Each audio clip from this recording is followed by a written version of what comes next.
Welcome back to the Spoonie and Caregiver Life podcast with Jordan Banderas. Before we get started, don't forget to subscribe. So let's begin. Has anyone ever asked you what would happen if you gave up? I have never been asked this question personally. However, a while back, I did get the chance to ask my wife this question when we thought there was no end in sight to the pain she suffers from. And I want to share what I believe to be a crucial question I think you should ask when you see someone struggling. In my case, I didn't know what to do when Katie was talking about giving up on life. I was like, do not give up, keep fighting, we can get through this. But those were just words that I was throwing at her as support. We all do something like that.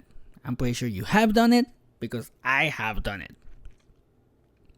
Now, there was one day when she mentioned that she wanted to give up. But instead of hitting her with the same thing I always did back then, I was curious as to why she felt like that. So I asked her a question instead. I tried to make her think about what was important in life. I asked her, what would happen if you gave up?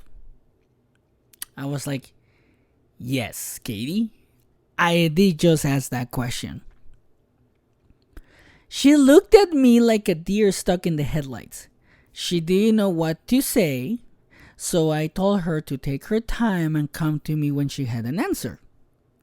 She thought about her answer for a really long time. It was weeks, probably a month or more. Now, while she was working on finding her answer, I was also preparing myself for her response during this time as well. Because if the answer was negative, I wanted to make sure she didn't go further down into a depressive hole. Because it can happen so fast when she's upset. Probably happens to you as well, and that is okay. So one day, we were sitting down watching TV. She tapped me on the shoulder and said, I have an answer for you. I was like, okay, let's hear it. I want to know. I'm nosy. I'm very curious. Her response was heartbreaking though, because she said that if she gave up, we wouldn't be in debt, she wouldn't be in pain, and I wouldn't have to take care of her. So she wouldn't be a burden any longer. I was heartbroken by the answer because that's hard to hear from your spouse. Let's be honest. Like, if you hear that from somebody you really care about or the person you love, it's gonna be hard. It's a tough pill to swallow. Now, while she was giving me her answer, she started crying really hard. She was beside herself. Now, when she told me this, I was like, I have to do something about this. So I reminded her of all the people she inspires and that she may not see it or believe it, but she has a way of changing people's lives without even knowing it. And that's so true. You can ask any of her friends. And I also began asking questions such as, who will take care of your puppy that you love so dearly? Because that puppy tends to hate me, so I don't think she will let me take care of her. I also reminded her that new treatments are coming out every day and that we are working so hard to get her to the best doctors and to not give up. I had to put that out there because I know that hope is hard to find when you are at your wit's end.